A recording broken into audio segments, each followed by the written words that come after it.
le monde et bienvenue dans cette nouvelle vidéo où je vous propose un tuto make-up frais, bonne mine, simple et rapide. Dans cette vidéo je vais tester quelques produits mais c'est pas une première impression hein, globale, il y a un petit mélange. Pour commencer, si vous avez envie de vous maquiller le teint mais de façon assez rapide, simple, sans avoir à faire attention à ce que j'ai du fond de teint là ou quoi, je vous invite à utiliser soit une CC, soit une BB, quelque chose d'assez léger. La CC d'Arborian, j'ai la claire et la dorée.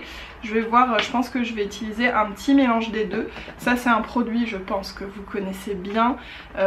La compo est pas extraordinaire mais de temps en temps je trouve que c'est quand même quelque chose qui fonctionne très très bien.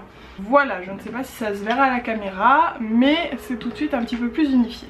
Ensuite je vais venir utiliser de l'anti-cerne et correcteur sur les endroits où j'en ai besoin, comme par exemple là, les petites rougeurs et puis bah les cernes. Là j'utilise celui de Revlon, le Candid Photo Ready, c'est le 027. Je pense que la couleur est pas mal. Je vais estomper tout ça au doigt puisque dans l'optique de faire quelque chose d'assez rapide, on s'embête pas à utiliser des outils, des pinceaux, tout ça. Au final, l'astuce à retenir c'est que si globalement vous n'avez pas grand chose que vous avez envie de camoufler sur votre visage, eh bien rien ne sert de mettre un produit couvrant.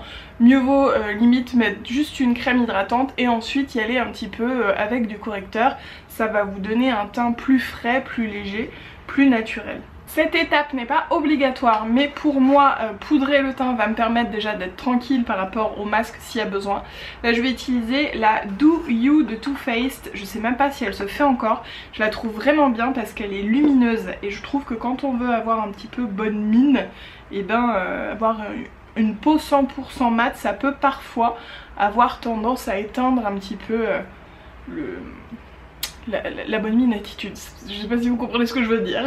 Bref, tout ça pour dire que j'apprécie avoir de temps en temps une poudre pour fixer le teint qui ne soit pas mat. Ensuite, toujours pour le côté facile et rapide, je vous conseille de prendre un blush, pas de bronzer, mais un blush à une teinte entre le bronzer et le blush. C'est-à-dire que là c'est un abricot terracotta, c'est un petit peu entre les deux, donc qui va nous permettre de faire deux en un. C'est-à-dire que je vais l'appliquer en blush sur les pommettes, un petit peu sur le nez, de toute façon j'en mets toujours sur le nez mais voilà, sur le menton, les zones en fait qui prennent le soleil, et j'estompe bien tout ça. Une fois qu'on en est là, on n'a pas fini avec ce petit produit puisque je vais l'appliquer ici en coin externe en remontant un petit peu sous l'arcade et en estompant. Ça va nous permettre non seulement de faire un léger contouring des yeux, mais en plus de faire un petit rappel de toutes ces teintes un peu chaudes soleil là qui donnent bonne mine. Donc là moi vous voyez le produit il a clairement des sous-tons jaune orangé parce que j'ai une peau comme ça à sous-ton jaune, mais si vous avez une peau à sous-ton rosé, un vieux rose par exemple, ça pourrait être une super couleur pour faire la même chose.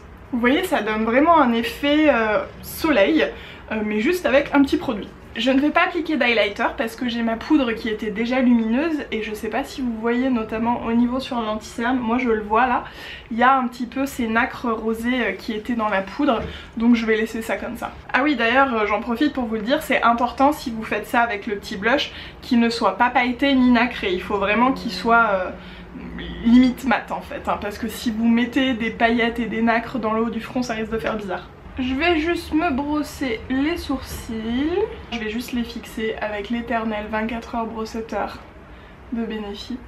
Et alors j'ai une petite astuce épi, par exemple là j'ai toujours, je sais pas si vous voyez des petits cheveux qui font n'importe quoi, et bien je fais ça. Je vais continuer avec un petit peu de mascara pour agrandir mon regard, donc là c'est le Roller Lash de Benefit. Et c'est parti. Pour aller plus vite, je vous invite à ne mettre du mascara que sur les cils supérieurs. Non seulement c'est plus rapide à poser, bien évidemment, et en plus ça vous évitera, si jamais vous avez tendance à avoir le mascara qui coule un petit peu, d'avoir ce souci avec les cils inférieurs. Et pour les lèvres, je vous conseille soit un baume à lèvres teinté ou un rouge à lèvres qui soit pas vraiment genre un rouge à lèvres mat sans transfert, voilà, où il faut se concentrer vraiment pour le mettre, mais quelque chose qui se met presque les yeux fermés. Et moi j'en ai profité pour ressortir ce rouge à lèvres Guerlain, la petite robe noire. J'adore cette collection, c'est vraiment des rouges à lèvres, j'avais fait toute une vidéo dessus il y a longtemps. C'est vraiment des rouges à lèvres qui sont modulables, on peut mettre une couche, ça fait vraiment l'effet baume teinté, deux couches, trois couches pardon, ça va faire rouge à lèvres. Et il s'applique super facilement en plus de sentir très très bon. Il sent la petite robe noire. J'estompe un petit peu, j'ai vraiment mis juste une couche vite fait là. Clairement il donne bonne mine, mais il est aussi un peu tout en transparence, ça fait pas too much. C'est assez léger tout en étant quand même voyant. Je vous ai pas dit, c'est la teinte 03. Je sais pas s'ils les font encore, ça fait longtemps que je les ai pas vus. Voilà pour ce petit make-up rapide. Alors certes il y a plus rapide, hein. On peut ne rien faire ou mettre que du rouge à lèvres ou que du mascara, mais c'est vraiment dans l'optique de vouloir quand même faire un vrai make-up, c'est-à-dire avec un teint etc, mais avec pas trop de produits et de façon assez rapide et très simple à refaire. Voilà. J'espère que cette petite vidéo make-up vous a plu, si c'est le cas n'hésitez pas à la liker. Et puis bah moi je vous fais des gros bisous, je vous dis à très vite dans la prochaine vidéo.